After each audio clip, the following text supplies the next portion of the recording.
Hey, everybody. Welcome to Justice Served Daily. I know I have been gone for a while, and, there's just sometimes you have to go live. And this is one of those times.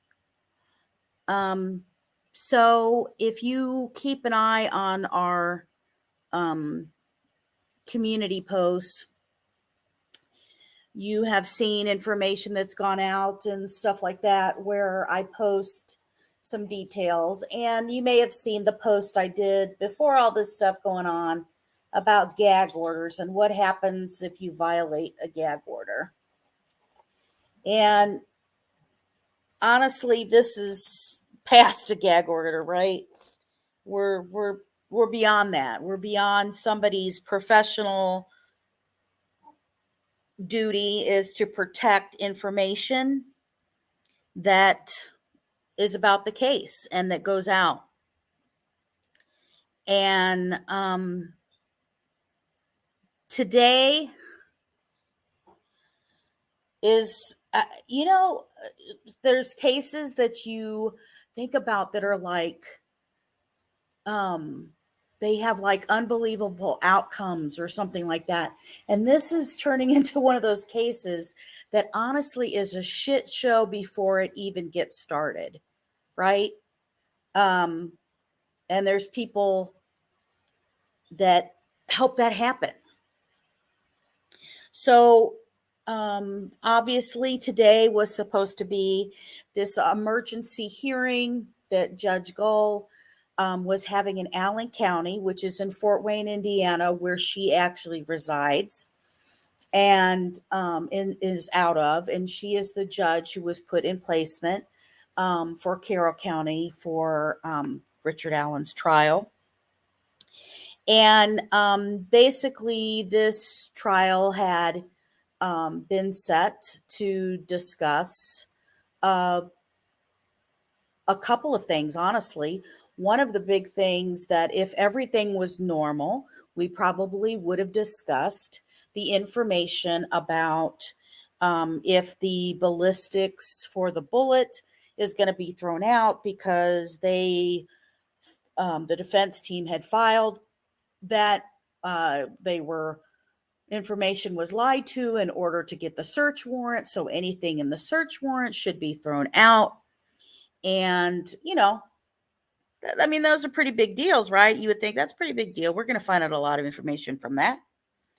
But as you know, there was a lot of information that had been leaked. And you know what? I didn't even go there. As you know, in the couple of the shows that I did, when the Odinism stuff started coming out and everything from it, I share links and stuff in the community page to kind of let you be aware of it. I know you get plenty of that stuff other places, but, we've discussed it, and what they're trying to say is the defense team's argument that they're supposed to be giving to the jury, not to the general public. And,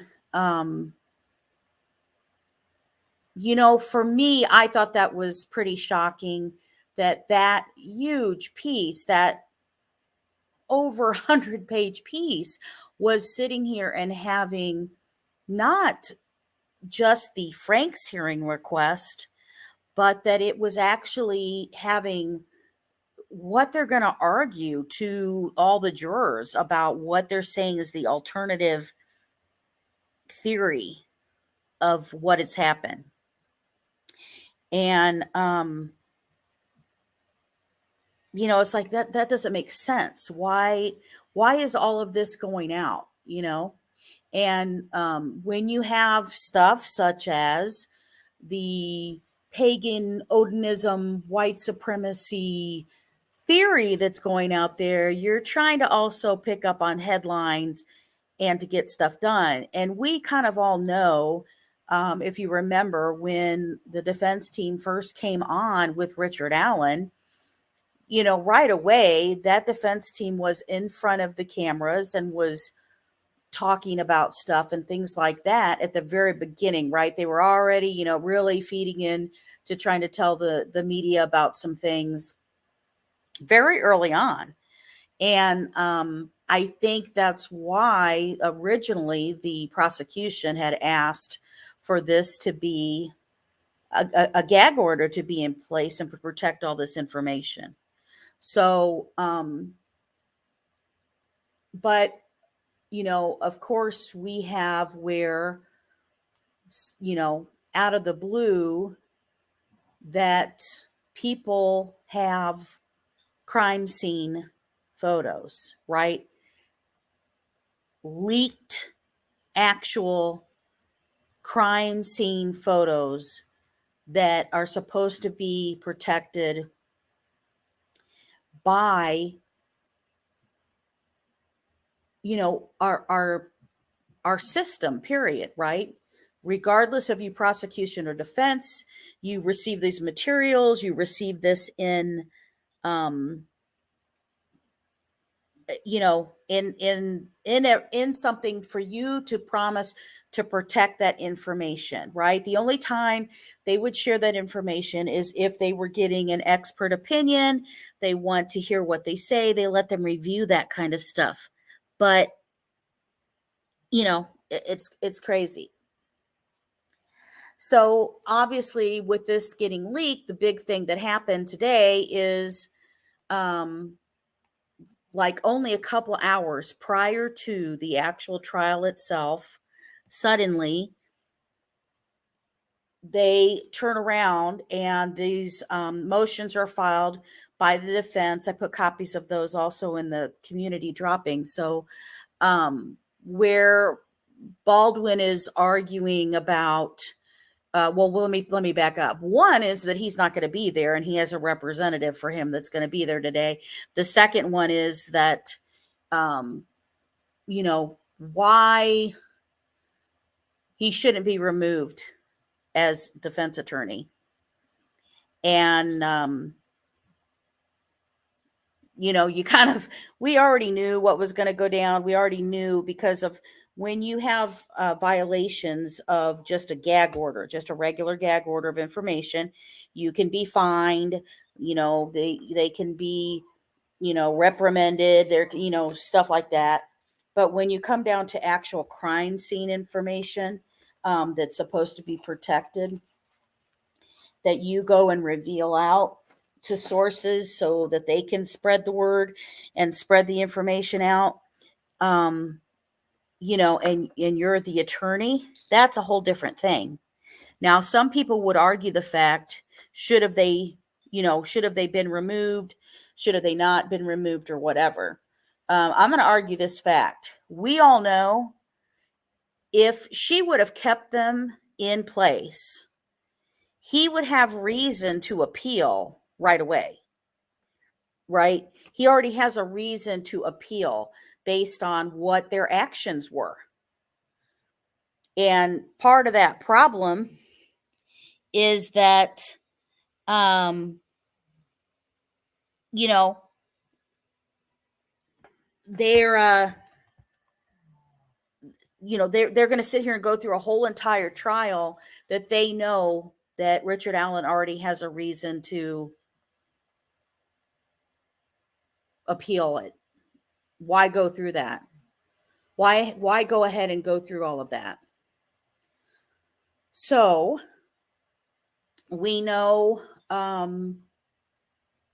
about that happening. If you don't know, basically there is a couple of people who they knew received this information. One, a former employee of Baldwin, is how that this person received it, and then it was shared with other people farther from that. Very oddly enough, one of the people who received the information, who lives in Fishers, Indiana, after he was approached by the Indiana State Police, had committed suicide. And, they've respected for a family not to turn around and overly promote that and stuff. And um, right now, because that is so fresh and he does have a family, I'm going to respect that as well. I'm sure that they're, they're looking into why that would be the case. And then there was a gentleman in Texas who received it. And they had reached out when these crime scene photos was sent.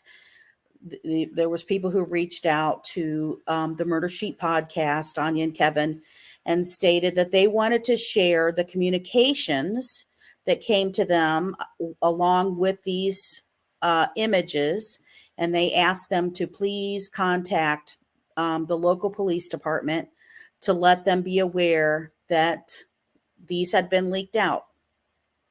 And basically it was tracked back to that. And then after that, the Indiana State Police launched an investigation. Honestly, not really from the standpoint of that they were looking at, was it the defense team?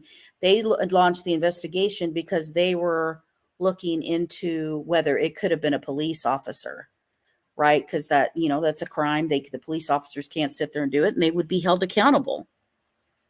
So after, they did this and all of this information goes out, here's the thing. We know back that Judge Gull was already pissed about the Franks hearing and all the details that were listed in there by the defense team.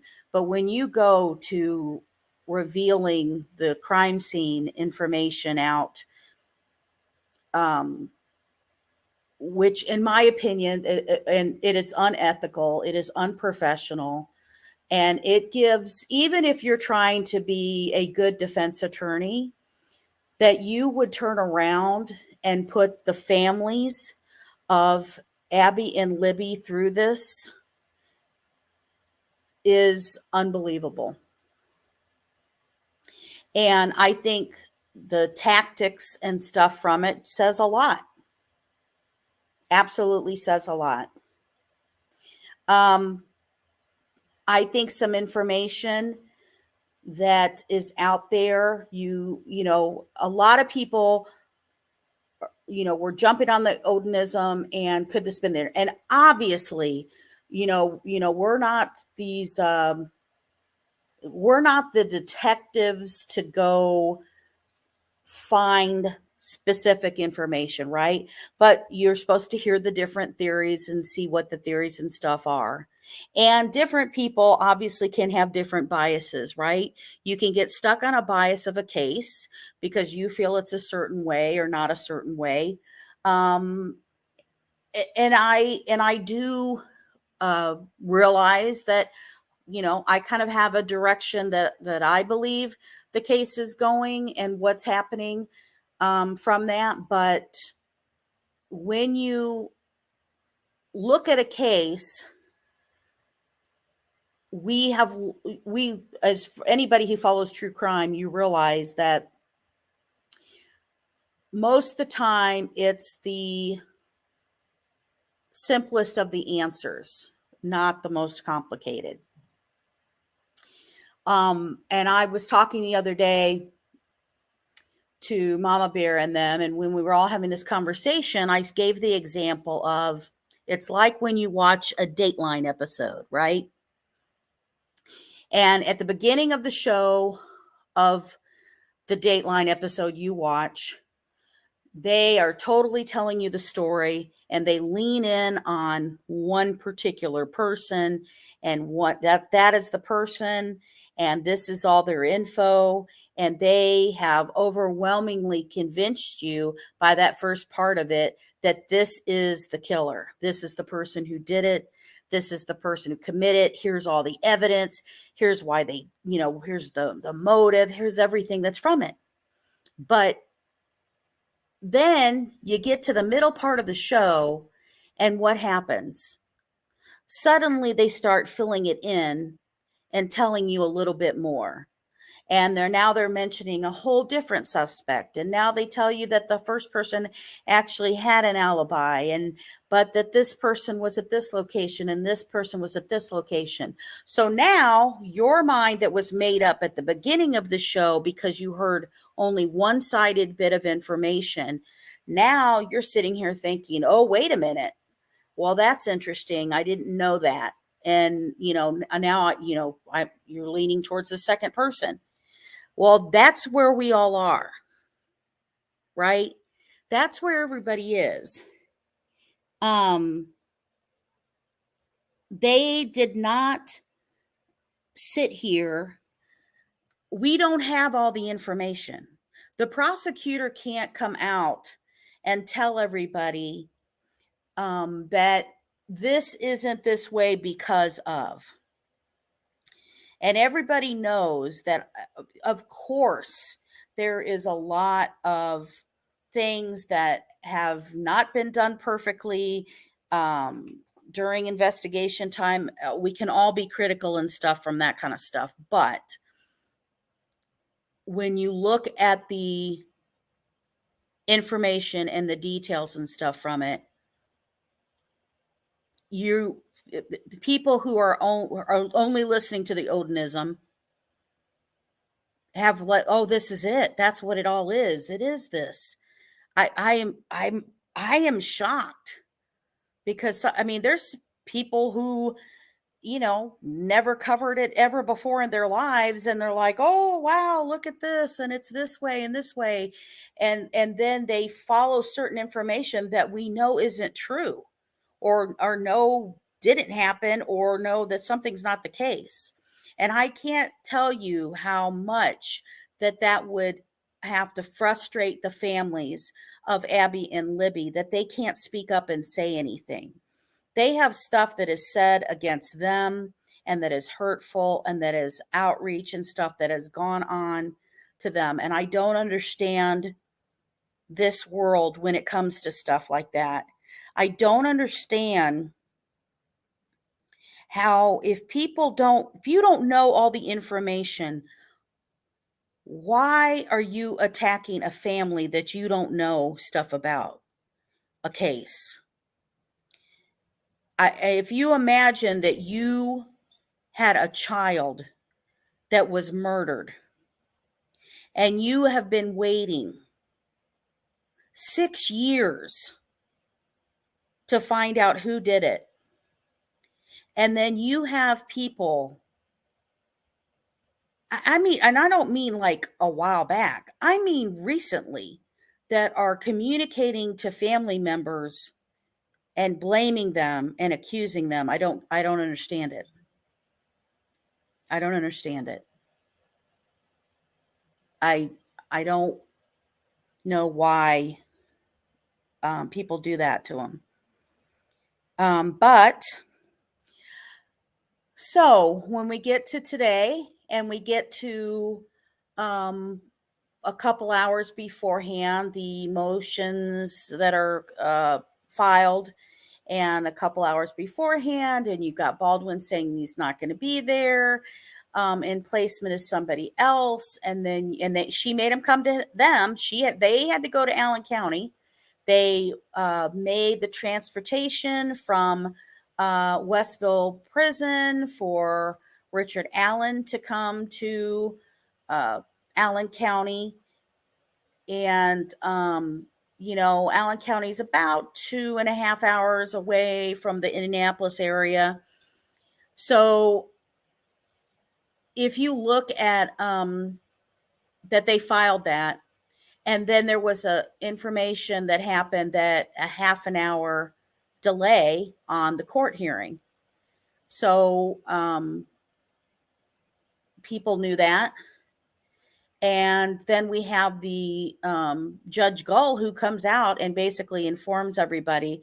And I was interested in the way this was stated by her, that she sits here and shares, hey, by the way, Baldwin verbally communicated to us that he is leaving the case, right? He is verbally notified, and that the other defense attorney is going to give it in writing. It'll probably be a couple of days before that, but I'm interested in that. So I feel like it was one of these type of things. I think that there was already a warning to the defense team prior to this about information and stuff getting out and details and stuff. And then suddenly we've got this that happens with the crime scene photos. Um, and they are state appointed. They were not independently hired by Richard Allen, though they are state appointed defense attorneys. And I think the option that came out was kind of like, if they're fixing to fire somebody, but they let you save face. And so they'll tell you, okay, hey, you either quit or you're going to get fired. And I am sure at that point, Baldwin really wished he had not asked for cameras to be in the courtroom, because he did not want that to actually happen while national news is sitting in the courtroom, and for him to get his hands slapped and fired to leave. So Kathy Allen, his wife, was there. Richard Allen's mother was there. And they had come back into the courtroom with Kathy Allen crying and upset, and then they left. There were family in there representing both sides of the family, Abby and Libby. And, that is going to be interesting in what happens to the case. So we already know that we were waiting for the beginning of January. We were months away from this to finally go to trial. And I think the defense team's last hurrah on this was a couple of things. And the Franks hearing to say that Liggett lied in order to get the search warrant, so that the search warrant should be thrown out. And the main purpose of that is to get the one thing we do know about in it is the bullet, and the proof of the bullet being there. Now, they know because of discovery, whatever else was found in all the rest of the items that was taken from his house during the search warrant, that would be absolutely everything else. So if she throws out the search warrant, everything is gone. The electronic devices that they took, the carpet samples and forensics from the car that they took out of there, clothing, any other items that they had of his would totally be thrown out. And, and obviously one of the biggest ones that they could share was the ballistics about the bullet. They're not going to reveal to us anything that is pro-prosecution side other than the bullet that they know was already out loud told to everybody from it. So that was the last hurrah. Today we would have known whether she was going to entertain the Franks hearing request, and if she was going to let that evidence stay in. So now there's still another date to go into trial. Excuse me. And we're going to have a whole brand new defense team who is going to start all over again. And here is, sorry guys, I'm trying to watch and I don't even have my reading glasses on. That's just how freaked out. I'm trying to keep an eye over here. Hello, everybody.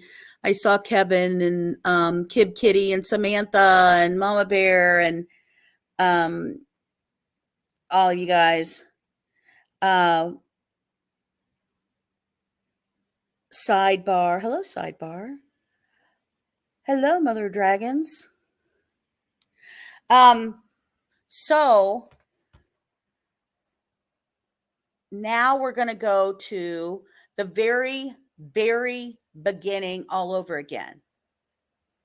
Now, I do want to point out something that did pop in. If you remember the filings just before this, the other filings that happened also was that the defense team made a filing to quash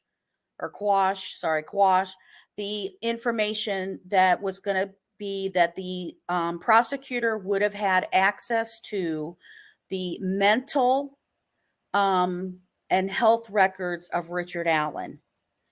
And I'll tell you why that's interesting to me, because remember the whole beginning of this, that the other time that we were at trial and the defense team was arguing that Richard Allen needed to be moved from Westville, and the reason that he did was because of mental reasons, and that he was having basically mental breakdown. He needed mental care, and that that was the reason that he confessed to his wife and his mother at the time, right? That was what was told to us. That was the reason that happened. So here you go. Well, wait a minute. Now you're trying to quash the information that you would have available to prove that he is having a mental breakdown, right? And or a health issues that are going on due to that fact that they requested him to go out of Westville in the first place. Well, wait a minute. Now that's different. Now the defense didn't want any of that to now be available to the prosecution, because that doesn't go with the theory now that they're presenting, which the theory is now the reason that he confessed and what was going on in Westville prison was because that there are guards who are, I try to make sure I cover this, what it's supposed to be, the pagan Odinism white supremacy group people that are in the prison that are threatening him, right? So we just had two totally different things. And that was, again, an urgent order for them to say, move him out of prison. Well, they just totally went two totally different directions in a very, very short period of time. And I think that this kind of was their last, hurrah, right? If the evidence would have stayed in there, if they did not, if she did not honor the Franks hearing and say, I find no reason for the evidence to be thrown out. I think they had reason for the search warrant, and we're keeping what evidence was found there. Then what was left? There was nothing left. And whatever evidence that they had, which all has to be given by November 1st originally, of any discovery that the prosecution had at the time, which, by the way, let me add this. That only means what they had at the time. If something develops after the November 1st date, I mean, who hasn't watched like Law and Order episode where here they sit here and all of a sudden somebody walks in the courtroom and they hand them a piece of paper and said, I just got this. And I'm not saying it would be that late, but let's say something came up forensically, right? Maybe electronically or something like that. They can still sit there and push to have something in there, but it is supposed to be that everything that they have is supposed to go to the defense, because the defense team was arguing that they felt things were coming in trickles.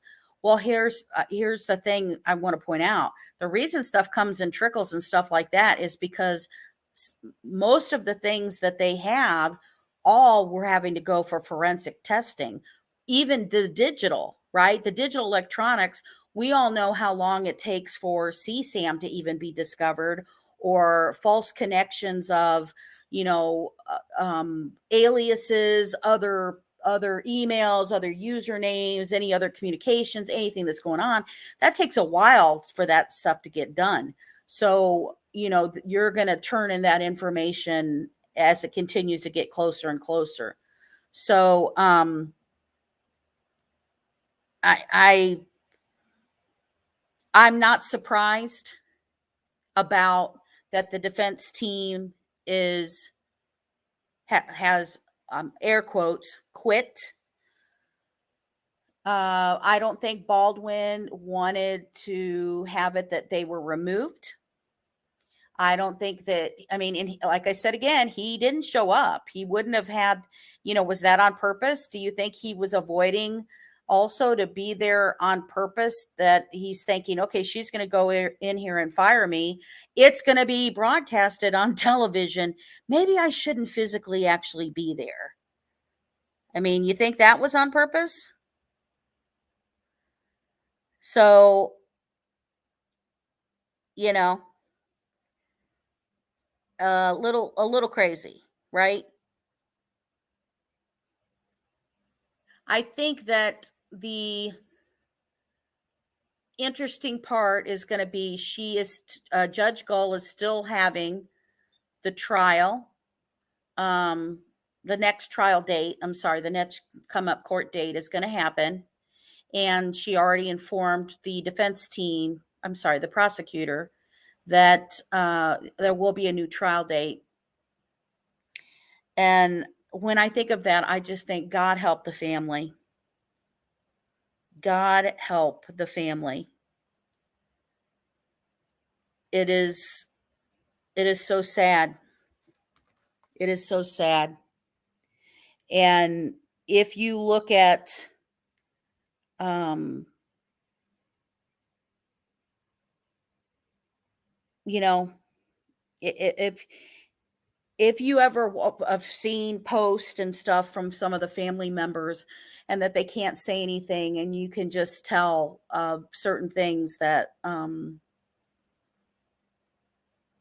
they're going through, and that this is how they found out how their children were murdered and how they were left. I'm sure they had somewhat of an idea because of the funerals a little bit, but they don't know all the details from that.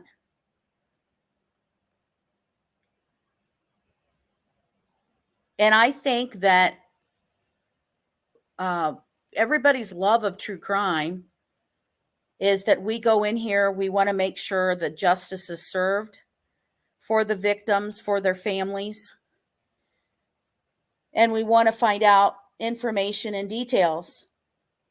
But does everybody need information and details so urgently and so quick that you would want to risk the case that's being held against a person responsible for their murders?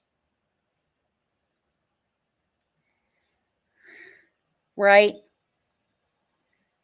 I are we going to risk that by trying to be the first to get something out there? Now, I will say this, the Odinism information, yes, I looked at, in case, I had anybody who asked, of course, I have looked at, the names that the people that were being shared back then, the names of the guys were not brand new. These were guys back at part of the beginning of the case that started to be talked about. And the reason that it was is because it was stated and shared back then that Abby and one of the boys were possibly dating, boyfriend, girlfriend. And so the immediate people nearby, of course, are looked at, right? They're of course they're looked at stuff from that. And that's why that name and stuff were in there. So,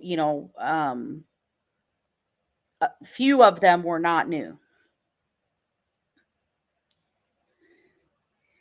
But Sorry, I'm trying to read.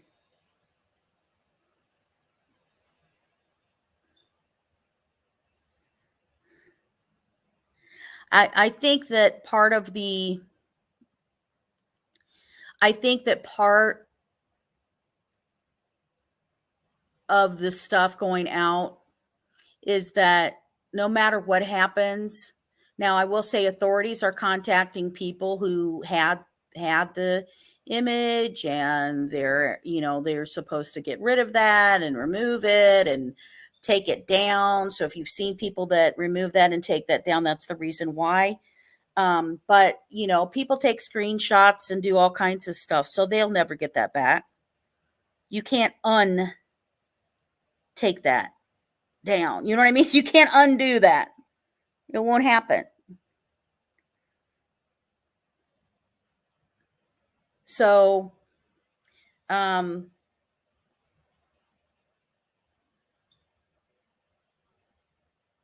I'll also say that if you hadn't watched, I did do a video that was talking about the clothing that Abby and Libby were wearing based on the news report, the Amber Alert, and during the search. If you see it, I played the whole video of the news reporting of that night when they had stopped the search, and then they were again doing that. Yes, they did make people go home. No, not everybody did go home. There were people who stayed out there and continued to look for the girls, but it does also clearly state what the girls were wearing according to the Amber Alert and what was shared. Now, I know that there's been some other stuff that's out there and people saying this, that, and the other. Now, if something comes out new from an authorized, knowing person, I will always change and adjust and say whatever. But all I can share is what information that I can show you that I have proof to say what I know and where I know it from. So you always know that I'm going to sit here and show you the sources of where something came from. You always know when you watch the shows, I'm putting the news channel, the newspaper, the interview, the press conference, whatever it came from, I'm always showing you guys where that stuff is from so that I can, I want to go off of something that I can prove to you. There's a lot of stuff.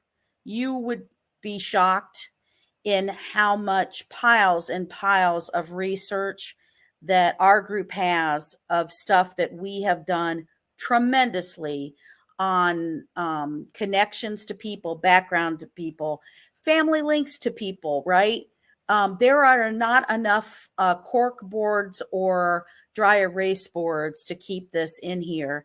And I'll tell you, my Discord is filled with so much stuff and so many things that we've done. Now, if I only find one kind of thing, a connection, and I'm not sure about it, I don't feel comfortable sharing that because I don't want to ruin anybody's reputation or anything by saying something that I can't prove to you um, is 100% true. And I don't want to be make it like a rumor. If there was something and I knew that like maybe the police were investigating something or that there was in there, I would say, okay, I know this is being looked at or that's being looked at or whatever. But as I look at stuff though, and all of a sudden I see somebody's name pop up again, and I go, wait a minute, that name's familiar. Didn't we hear about this with that person? Then they start to make connections. And here's why. We're not going to solve the Delphi case.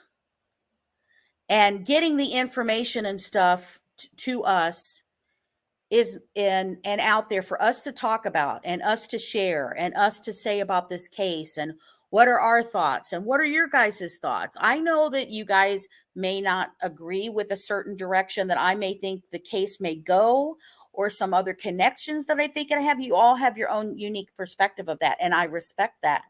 But we don't need to know it before everybody else in the world. And we definitely don't need to know it to mess up the case that maybe somebody wouldn't be held accountable. I mean, anybody. And I'm going to ask this question out there to you guys. Has anybody worried about that if there is somebody else possibly involved with the case, that if somebody now gave a tip and said, hey, I wanted to call, I want to tell you this, so and so told me this is what they did and this was the crime scene, blah blah blah. Does anybody think about or worry that now what that won't mean shit because the crime scene photos are out there and we don't know what only the murderer would have known? Now, the defense team didn't give everything up. There's other stuff the prosecutor has in there. But with that leaking, regardless if you're trying to get somebody not charged and you want to argue this case, there's no problem with the defense team arguing what they're arguing. The problem is they're supposed to only argue that with the jury. Right? They go in with the jury. They let the jury see the information, right? It's like the show we just talked about. It's the Dateline first half that they tell you it's this, and you hear exactly why that it's this person. And then the second half of the show says, well, wait a minute. This person had an alibi and this person. So, what is it? Does Richard Allen have an alibi, right? Does he have an alibi? Because he's putting himself on the site. I don't think so.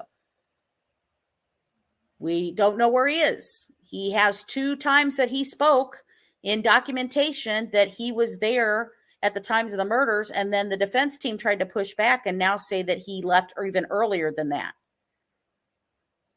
Right? So we know about that. But there's other stuff we don't know. I mean, honest to God, if they came back and go, hey, we tested the car and the in the vehicle there is DNA of Abby and Libby's, right? Then what? I mean, that's kind of like done. How do you explain that?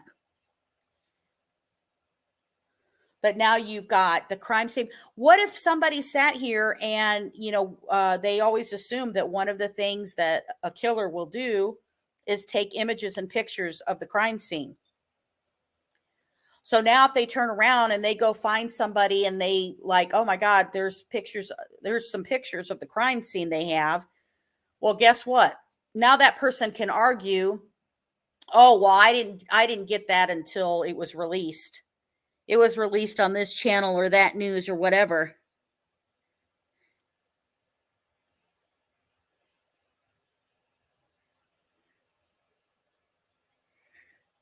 Dustin, how do you know that it doesn't match Alan?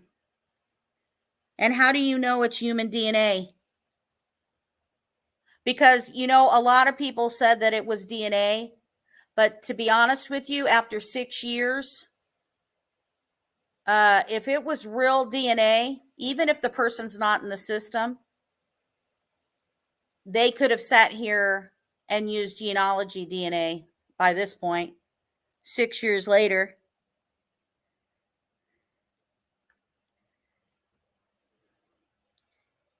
I mean, the only people who know what type or if there is any DNA are the authorities. And the only people who know of that, and now that would be from the crime scene.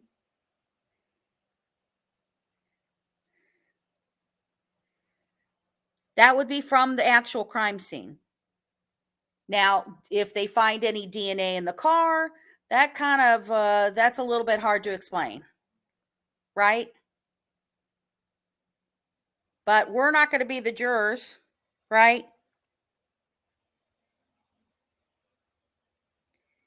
Because we have talked to, I'm trying to read what that word is.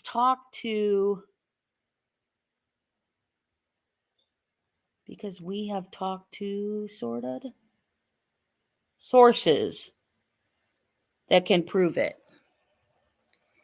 Well, I don't believe in a source unless it's a law enforcement authority.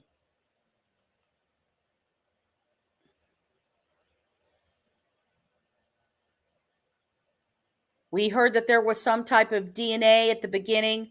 Nobody knew what. Then people said it was animal hair, that it could have been.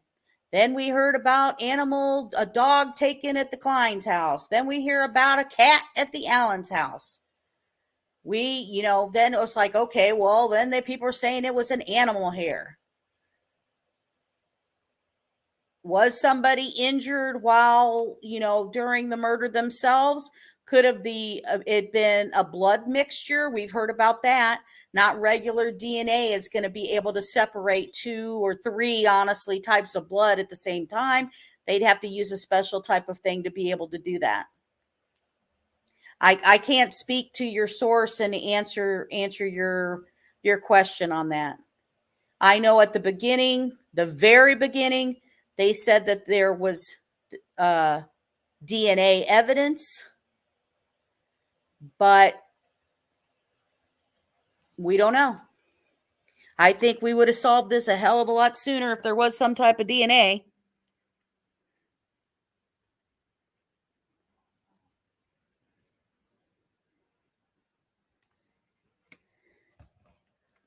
So I think, we have the stuff that's risked at the case for all of this. We have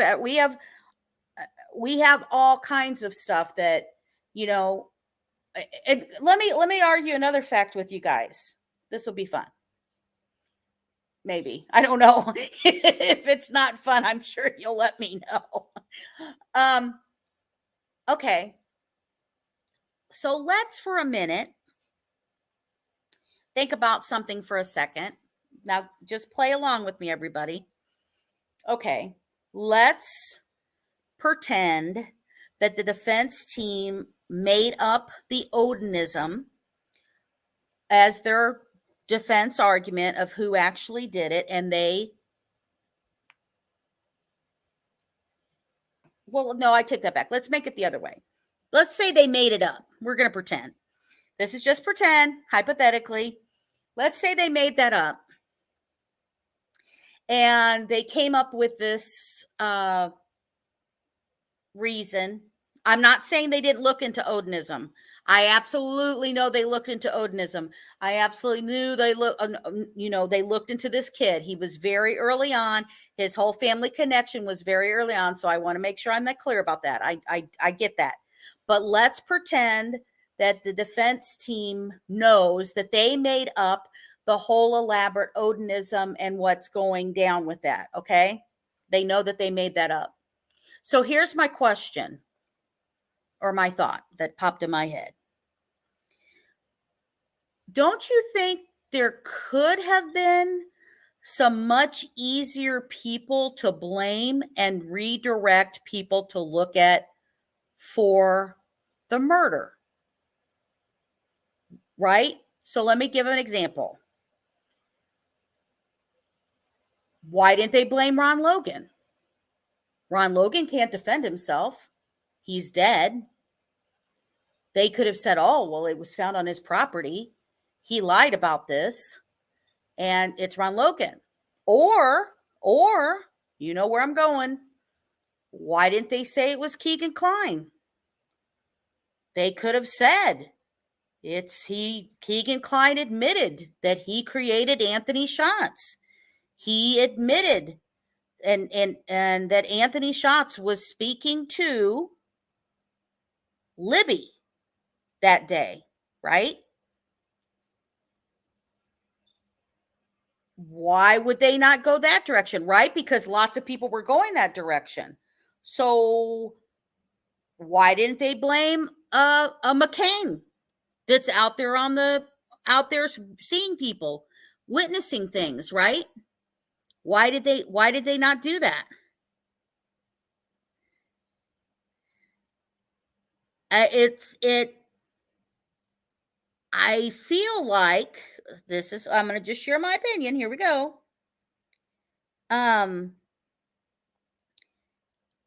you're also not going to point anybody a direction that could possibly lead to you either. Right? So I'm gonna the other day, and I know I'm not gonna quote this right. There was a quote from Agatha Christie, and it was something to the effect of, if it happens once, it's a coincidence. If it's twice, then it's a clue. And if it's a third time, it's like, you know, evidence, fact, right? Now I'm going to speak my opinion in, and I've been thinking about doing a show about this. You guys let me know in the comments of the show of stuff if you'd like to see something like this. I can't let go of Keegan Kline, aka Anthony Schott's involvement somehow in this case setup, because I don't feel like it's that coincidental. And the reason I say that is because I have seen too many, because you guys know how much I cover. I work with the NetMech, I deal with the CSAM, I've dealt with all that kind of stuff before, that this type of thing is very common to happen. And that some of these girls ended up, sexually assaulted, kidnapped for sex trafficking, or murdered. Okay, that stuff happens all the time. So I can't let that piece go of that. I'm not saying that Keegan Kline got out of the car and did something, because God forbid I wouldn't think that. I'm just stating that I feel like that Anthony Schatz was used to communicate and set this up in some way or function. Can't let that go. I'm sorry. There has to be some piece of that, because they're gonna have to, I would think, I don't, and you know what, honestly, I don't think they really have to prove how they got a hold of the girls. How, okay, let's pretend, for everybody who thinks Richard Allen's innocent, let's go hypothetically, let's say if Richard Allen is the murderer, don't they have to show how did Richard Allen get a hold of the girls? Right? He passed other teenagers leading there. He was very direct going in that direction, the bridge guy, right? So, how did they communicate? Was that arranged? And the reason I say that I don't know that they necessarily have to, because remember the charges that are in Indiana for it? The charges are kidnapping, right? Which is a felony. The kidnapping that led to that they ended up dead, right? Whether he committed the murder or not, that because of him kidnapping the girls, that's what led to the murder. So, and here's the other thing.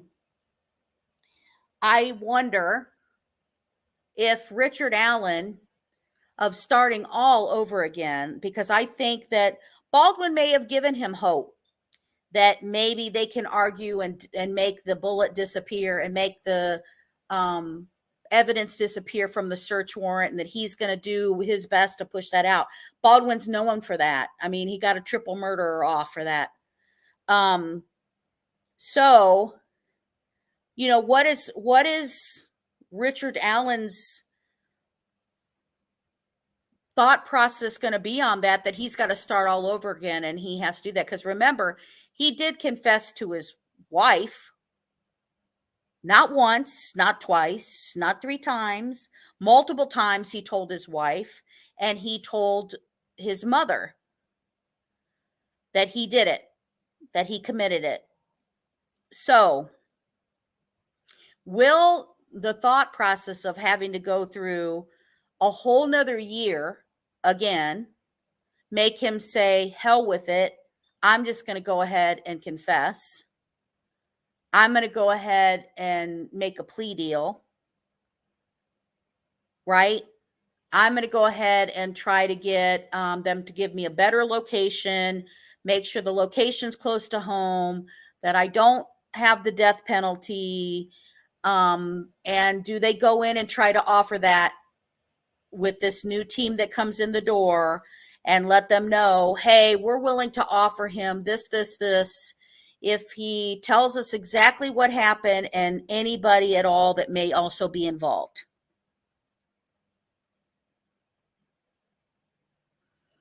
Right? I mean, that is a possibility because I'm going to tell you right now, this case stuff is a shit show. And it's not very comforting being here in Indiana, where you know that, like, this is how the case is being handled and the stuff that's going on. You know, by the way, let me add this point as we were talking about Keegan Kline, and I have totally admitted my bias. I know my bias on that. I get it. I get it. But I will also say, remember when Keegan Kline had his CSAM case, who was sitting in the audience, dressed in regular clothes, listening to what was going on? Audience, you know what I meant, the courtroom. Who was sitting out there? Doug Carter. Why would Doug Carter be there? That wasn't involving the Indiana State Police, right? Those were local charges that were done. They did the investigation, local charges of CSAM. They weren't on a federal level yet. Let me add that word yet. So why would Doug Carter make sure that Keegan Kline knows that he's there?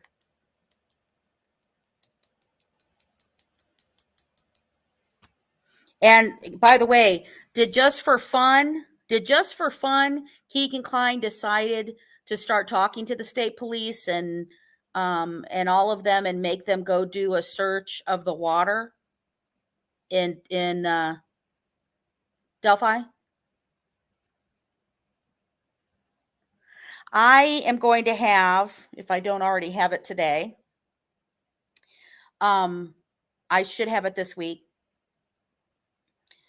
some more confirming information about that. And I will be able to share it with you. I am getting it from authorities.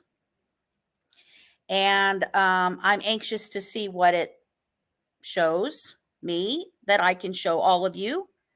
But why would, if Keegan Kline had nothing to do with anything? Oh, that's what I was going to ask you. In the community post, if you'd like me to do a whole little video and show where all the stuff comes from and my whole mind thought process, which could be scary to see, I'm sure, about the information from him, right? Let's think about this. He did set up Anthony Schatz. Anthony Schatz was talking to Libby that weekend and the day of. Anthony Schatz replied back and said, oh, she was supposed to meet me, but she never showed, which we know she did show. She was there at the park. We know that he Googled how the address to get to the gas station in Delphi, right there. We know that he Googled about the Delphi case when he got to Las Vegas. We knew he Googled about how long DNA lasts while he's in Las Vegas. We know that he sits here and clearly is stating where he was only sitting in a Jeep parked nearby waiting, right? He's not out of the car. He's somewhere. Why would he place himself anywhere engaged and involved in it, right? I'm not going to get in deep of how and why this was stimulated for him to do this, right? I'll use that word. But he was starting to cooperate. And remember, his first thing that he said is that they did not believe him. They didn't believe him because whatever it was, supposedly they were supposed to find in the Wabash River, they didn't find whatever it was, whatever it could have been, right? Whatever it was that could have been. And he stated, period, that they did not believe him, right? And I will argue this, and this is totally a true fact, whether he's involved or not involved. They gave Keegan Kline the like max out of time than what is normally given to guys for CSAM in the state of Indiana. I hate to say that is normally, that is normally not 40 years. You don't get 40 years for that. First time offense and all. I know the CSAM's disgusting, right? I trust me. The CSAM stuff, I the other day, if I go through it so you don't have to read it, but I bring it up to you so you can be warned about it, because these new trends and everything that are going on and things that are happening and groups that they're finding, lots of groups that they're finding. So yeah, he got max, and I think he got the max amount of sentence because as he is fighting for his appeal to get less time, I think they gave that to him to work with him. Whether Delphi or federal charges, I think that's the case because these were not federal charges. And I have tons of examples of guys who are charged with CSAM and then it's handed over to the FBI because of it being, they use the word like transported, right? Of images and stuff across states and given to people and things like that. I just found a guy who, well, I found him a while back, but I'm going to share about him within the next couple of days. He's going to be a spotlight because he's that disgusting. He guess why they busted him? They busted him because he went out to the woods and dropped a USB drive. And unfortunately, his USB drive that he dropped was picked up by a child, not by whomever they were trying to drop the drive for. And because of that reason, that child took the drive home, and the parents opened it up with the child, and they found thousands of CSAM on it. So, yeah. Isn't that interesting, though, to drop this USB drive in the woods? So I'm going to say overall today, I'm not surprised. Like I said, I knew just from all the information, it just didn't make sense where the information was coming from. I knew that, you think about this. If it's a police officer, they were saying goodbye to their jobs. They knew that. You release something like that, it's over, right? So to think that an attorney would be removed that's state appointed and to get out of here because you did that, what's the excuse? What's the excuse? What other than an expert seeing it to say, I think this is or isn't a ritualistic setting or pagan Odinism, white supremacy?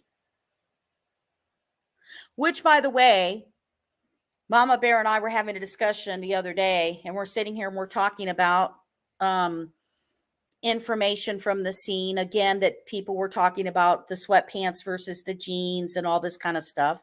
And they wanted to talk again that, supposedly, again, in their theory, right? This is the motive for the Odinist. The theory for this is because they were targeting Abby because of who Abby's mom was dating, right? Okay. But Libby is left completely nude. And mind you, let me say this, before these even came out, there was already little stuff that kind of came out about things, whispers here and there and stuff about it. But then you look at, okay, the way they said Abby. So they want us to believe, okay, that Abby was the target, and they want us to believe she was totally redressed. Although Abby was still wearing the gray sweatshirt and the purplish, team shirt from that. So she totally had that still on. So one, how do you know she was redressed on the top? And then she's wearing jeans, which I'm going to argue the fact that unless I would be informed by somebody who I can confirm that that's for true, or law enforcement later comes out or whatever says that it was not her jeans and Libby was not wearing the sweatpants described in the not my video. I mean, it is in my video, but it's with the news video that I showed about what they stated they were wearing and who we're looking for, right? So let's say it is or it isn't. I don't care whose jeans it is. Let's pretend it doesn't matter whose pairs of jeans it is. So Libby's not dressed. Abby is dressed. And supposedly Abby's wearing the same exact top stuff. She's got a pair of jeans that it's on. Why would she be redressed if she's the target, if she is supposed to be who they came to target because this is a white supremacy Odinist group? Then, and I hate to say this way, but why would they kill a little white girl? And why would she be completely dressed but Libby isn't? And if her jeans were removed and placed back on, then the discussion that we had was, then doesn't that mean that the motive is sexual in nature? Not sacrifice, not race wars type of thing, right? It doesn't make sense.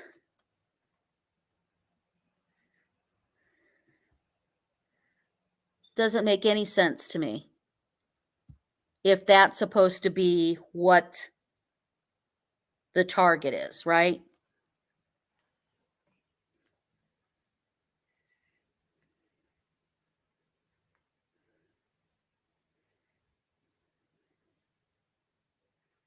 It is very frustrating that we're going to have to, and it's not even for us, it's for the families that they waited 6 years and we're going to have to start this all over again.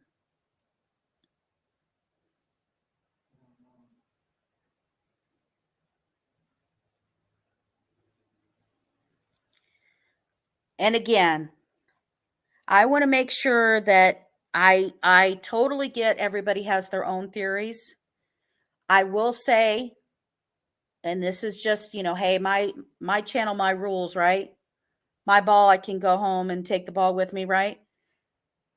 I don't let people blame the family here. We will not blame the families. And I would do that respectfully think about it this way. If you had something happen to a family member of yours, you would not want people to do it. And unfortunately, people do. But if they did, I would not sit there and let them do that. And that's because that I know that sometimes some things that I have posted or videos that I have done, that family members have seen them. And I, for the love of God, would never want to think of losing a child and think that while you're trying to deal with that mentally and emotionally, that you have the general public who wants to blame you.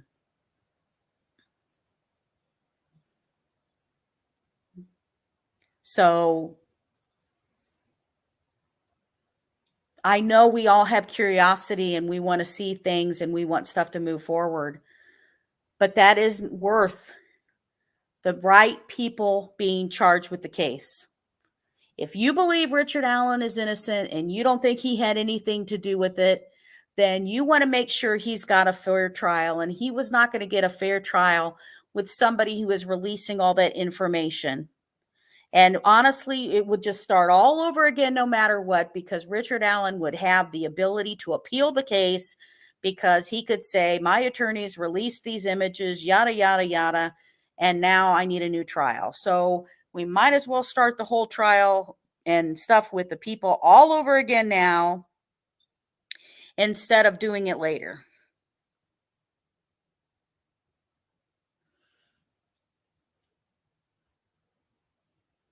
I don't understand stuff anymore. It's like the world has gone crazy. The world has gone crazy. He has a right to a fair trial. But I think also, I mean, I speculate. Trust me, we way speculate more talking in our, in the Discord, me and Paige and and Mama Bear and what and Kelt and everybody. We sit there and go, oh well, what about this? What about this? What about this? And I'll sit there and I think about that stuff. But I definitely try not to accuse anybody because I don't want anybody blamed. But we do have that speculation, and when we think it's a certain direction, like I said, we do the research for it and we'll check the research for it. But I think no matter what, it was a good choice to go ahead. I think they said leave or we fire you. They went ahead. They're leaving. I think it was more Baldwin than anybody, right? And then Riz was like, okay, well, if he's going, I'm going. And I think it's in the best interest of the case because, like I said, it would be appealed. And no matter what, we're going to start this crap all over again. And we're hoping that when their jury people are here, obviously, if you're here, you are not a qualified juror member. I'm just saying right now, I would not qualify for the jury. You guys would not qualify for the jury. I'm praying to God that nobody who's been following the case and it probably has created their own theories in their own minds or their own biases doesn't turn around and lie and try to get on a jury case, right? Or people trying to get rich off of becoming a juror and writing a book, right? Something like that, because that shit's going to happen. You so know that shit's going to happen. And it's sad. This isn't a made up Law and Order episode of something that we're watching. It is the true life of this family's dealing with two little girls who were murdered. And I think because the way they're left, the one thing I will state that I didn't see stated in there is that I think the motive was sexual based on definitely the way that Libby was left, right? And if Abby's clothes were removed, and I mean the bottoms, just the jeans, and then placed back on, whether it's Libby's or Abby's, because again, I'm going to only go with what proof I have. I will totally tell you if I find out that it's a different way. I always will. I'll say, oops, I'm wrong. They found something else. I have to go by the Amber Alert that I showed you guys. But the evidence for me definitely shows that there was a sexual reason for it, a sadistic reason for it, right? So those we can't agree. The sticks and stuff left there, right? That's not normal. But I remember at the beginning of the case, they said whether they wondered if it was a religious component or somebody was trying to stage the scene to make it look like something else. I don't know. There's stuff that, I didn't look at any stuff. I didn't see any stuff as far as any images and stuff. I didn't want to look. I don't want to look. I can't even imagine. But I heard some people describe some stuff, and some of the things that they were trying to talk about, wasn't correct. They put their spin on it. So, we're not the experts. We come to try to say what happened, what do we know, what should happen, follow the case, and we're here to make sure that justice is served for Abby and Libby, and that hopefully comfort comes to their families, and that the right person or people end up behind bars, right? That the right people are going to serve the time. So I appreciate you guys being here. I just, it was so frustrating when I saw this. It was not shocking. I didn't want to come on until they officially announced it because this was what I suspected. Although, can I say they took away the joy that I would have had? I know, again, I'm biased because of what he did. But I will say I would have loved to have watched where they would have regretted saying we want television cameras in there. I think it would have been a little bit entertaining to watch Judge Gull have a moment with those attorneys, talking to them in public, stating and chewing them out about what they did, releasing these crime photos and how unprofessional and stuff that was, right? There would have been maybe a little bit of joy in my heart from that one, but and yeah. So I have a bunch of stuff that's ready. I just have to throw them out in some other videos and stuff that are coming up. I have had some let me put it this way. I've had some bad health news and some stuff that went on, and so I have not been well enough to do some shows. So I apologize to you guys and to my crew and stuff out there who helps me. I am going to try to get all of these stuff out in there. And trust me, when I'm silent, when some stuff's going on with Delphi, you know I'm not feeling well. And but today is a new day. I'm going to put it out there like that. Today is a new day, and let's hopefully we start this new information with integrity and stuff like that. And who knows what'll happen? Maybe this will be a new fresh start, and maybe these attorneys will come in and keep it under their vest, and we'll see how of course my dog barks while I'm on the streaming, but maybe this new investigation will, or I shouldn't call it a new investigation, but maybe the new defense team can just keep it more quiet. They'll go to the jury and present stuff and argue with the materials, and it won't be out in the public. Or who knows, if the new defense comes in and they feel like there's a lot of stuff going on against an evidence against Richard Allen, maybe they will recommend, or maybe Richard Allen will be like, I'm done. I'll do this confession. I'm sure you all saw the Vandersloot confession that happened. Nobody's shocked by that, right? I found that very, I didn't find that very rewarding, right? We've all known that Vandersloot did that with Natalie Holloway. And then, that her body's thrown in the ocean. That wasn't anything new, right? I just feel like it just wasn't any level of satisfaction with that case,